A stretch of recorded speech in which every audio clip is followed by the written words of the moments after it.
brothers and sisters, when I saw the park with a thousand roses. In our world, everything is possible.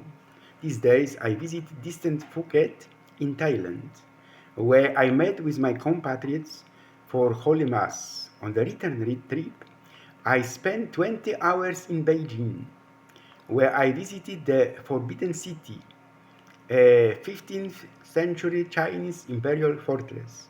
There, I felt the closeness of human fate in every moment.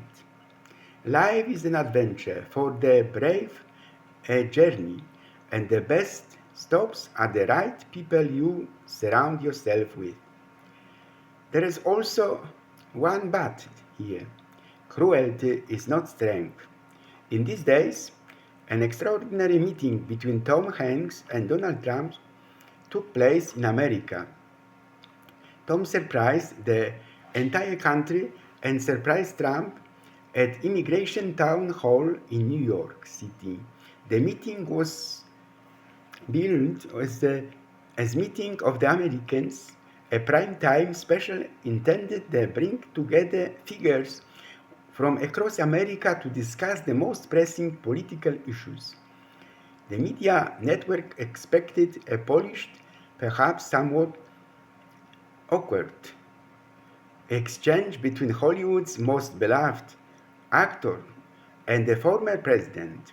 Instead, America experienced a moment of scripted television that immediately shattered the carefully crafted atmosphere of the evening and sent shockwaves through the political landscape. Tom Hanks, often called America's father, stepped out of character or perhaps completely into his own during a heated discussion about immigration policy. The collaboration, which ended with Trump's disappearance from the set, began quietly but with a bang that left the studio watched by millions at home stunned.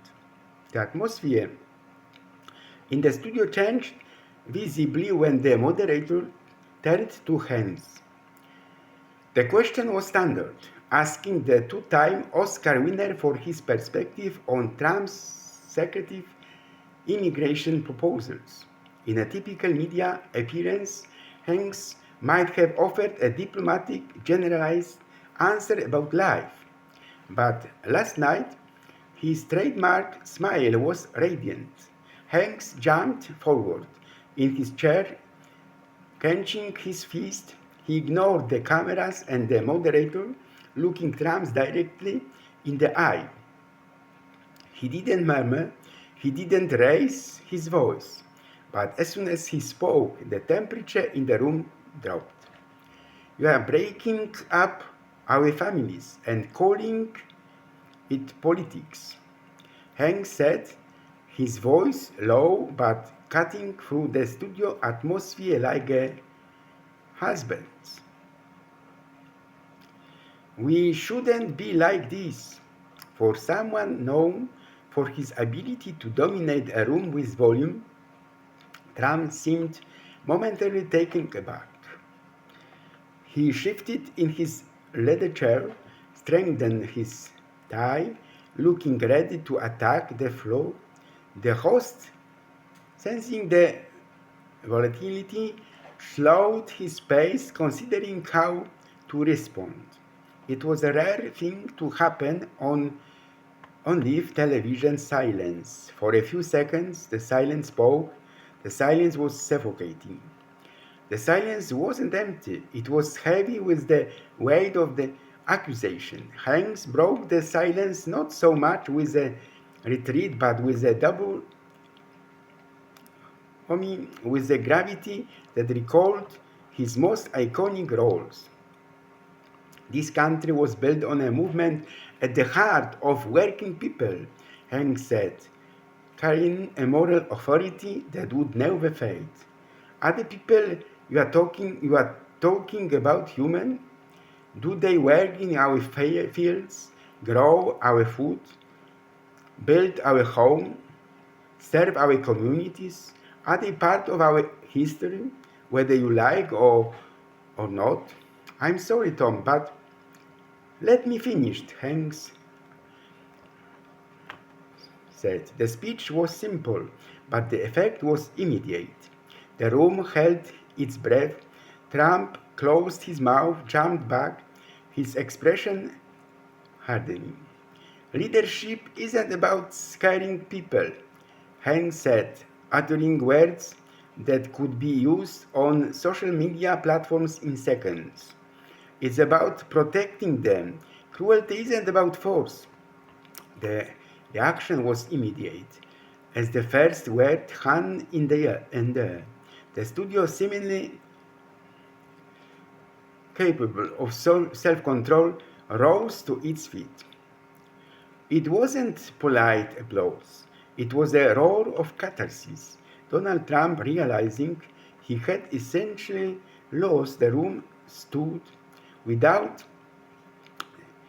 saying a word to the moderator or his co-pope. He strengthened his jacket and left the set, disappearing backstage as the camera spanned to follow him. Hanks remained at his seat. He didn't gloat. He didn't look at the former president. Instead, he slowly turned his gaze towards the camera. His expression softened, returning to the familiar face that has comforted moviegoers for decades, but the steel in his eyes remained. If we've strayed, Hank said, addressing the American audience directly, we can't fix it by pushing people out. We can fix it by remembering who we promised to be. The broadcast was interrupted shortly thereafter, but the impact of the exchange was immediate. Political troublemakers must have been frantically analyzing the aftermath of the moment when the cultural guru had destroyed Trump's entire political strategy 3 minutes ago.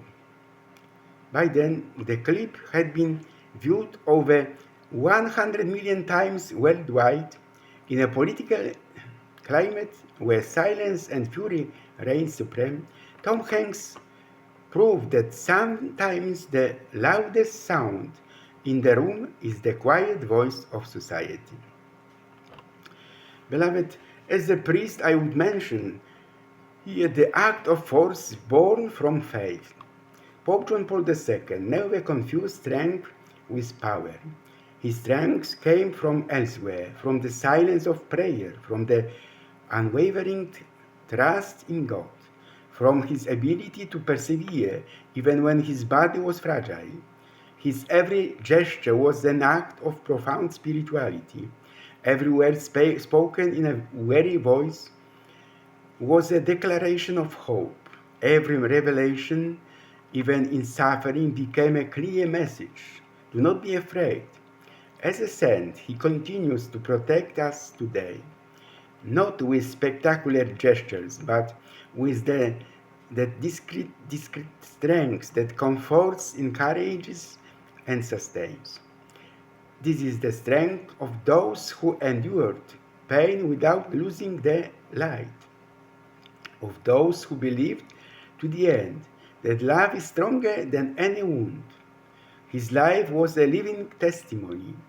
You can be strong without being tough, courageous without being violent, vulnerable in the eyes of the world, yet powerful in spirit. St. John Paul II teach us this strength, the strength that comes from faith and never ceases to watch over our steps. Cardinal Re spoke to Oasis in Rome. Love the church as it is. Don't wait to love the church. This doesn't mean that we don't seek another church, that we don't desire another church.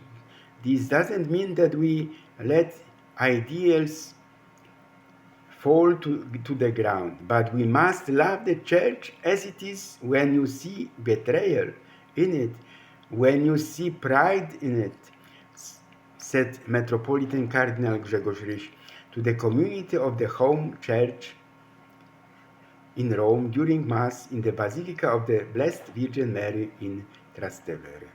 Beloved, because in life everything is possible, everything will pass, said the mind. All wounds will heal, whispered the heart. We will begin life anew, rejoiced the soul. Well, thought memory with the ironic smile. We are the generation that will never return, not because we don't want to, but because the world that shaped us is clearly gone. Those were the most beautiful years. We didn't have much, but we had everything. Heads full of ideas and friends with whom we navigated puddles and snowdrifts. It's a shame that it won't come back, but we have beautiful memories. It's a shame that this generation and that next only now phone, a computer, screens. It's very sad. I work with children some days and see it every day with children talk about video games now. Eye color and questions. Does my beloved have blue eyes with a silver? No. Does my beloved have hazel eyes with a golden spark? No. Does my beloved have black eyes without light? No. My beloved had eyes that fall on me like autumnal gray rain. I, the person, the priest, I didn't know, discovered the light within me. The laughter I once hid now spills over my hands. The shadows of the days become a bridge to joy. Memories flow in the air. In the air, every difficult moment becomes a melody. What once seemed a burden is now a guiding light. Gratitude fills my every breath. I'm not afraid of life. I don't look away. Every shadow is part of my light. What once seemed evil turned out to be necessary for me to shine. I, the priest, I didn't know, am now whole. There are nights when a woman is silent in a different way. Valentine's Day of today. The scent of unspoken words lingers in her hair. Tears full of pearls tremble on her eyelashes, heavy, mature, true. She doesn't cry out of him, of whom we shock. She cries out of an overflowing heart, because love isn't a feeling to be squandered. It is not a decoration for one evening. She laughed until her very breath, until silence tasted of it. Today she closes her eyes more calmly. Her heart no longer chases every shadow, and when she opens her hands again, it will only be for someone who will hold them warmly, without rushing, without fear, with feminine strength, who chooses for herself. She chooses for herself. My heart pounds as if I wanted to pierce my chest. My blood burns my veins. My thoughts swell like storm. I want to scream, laugh, cry, embrace the world, and then throw it away. Every breath is a tension, every touch a lightning bolt. Sometimes it hurts so much that I shiver. Sometimes joy bursts me from within. Are lost moments truly lost? I look into the past. I see everything that was everything that shaped me, and I feel that even suffering is a vestibule to happiness, love, fulfillment. Pain mixes with laughter, longing with elation. The heart still learns to laugh, trust, dream. Nothing is lost. Every moment is a spark, every tear becomes gold. Life dances with joy, love, and hope. I smell the perfume of happiness. I laugh loudly, then cry quietly. I smell the perfume. Joy turns into sadness, sadness into laughter. Sometimes I'm a little boy, the next moment I mature, priest full of power and tenderness. I touch in our world. I touch my heart. A very beautiful visual image of me.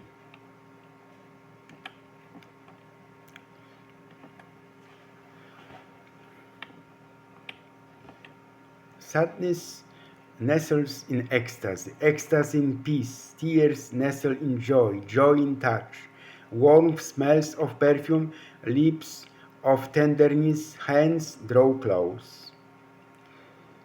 I am a knight. I don't keep my emotions under lock and key. Love sometimes hurts, sometimes ignites, sometimes came like the wind, and my perfume and my wine taste like love, like tenderness, like intimacy and truth. That swells in the air, in the rays of day. The air shimmers with small miracles that no one notices. A passerby smile stops time halfway, mid-step. The heart discovers a rhythm it hasn't known before. In a look, in a gesture, in the silence of two bodies, love appears like light cutting through winter clouds, illuminating a day that was previously ordinary. Loneliness is not silence. It is a space when anything can happen, and in an instant the world stops in the eyes of another person, as if all of life had suddenly found its rhythm. Here I would like to assure all Poles that in these words I have recited here, I have also sent a Valentine's Day's gift. If one day I leave this world without saying goodbye, please don't let your heart break, wondering if you were loved enough. If one day I leave this world without a chance to say goodbye, I hope you already know that. Thank you for letting me love you, for the laughter, the chaos, the late night conversations, and the privilege of watching you grow. You have given me my life meaning in a way I will never find words for. I hope my love follows you in the choices you make, the kindness you give, and in the courage you bring, no matter where life takes you. Please remember, you and always will be the greatest joy of my heart. In the footsteps of your feet, I still am. I walk without looking at the road, without thinking on the destination. Each step carries the scent of the earth, the dampness of morning, and the silence that fills the world between us. Your feet know paths I cannot yet see. Each imprint is a riddle. In the soft sand, an echo of days gone by and a promise of days to come. I continue walking, though sometimes the traces disappear, washing away by wind or wave.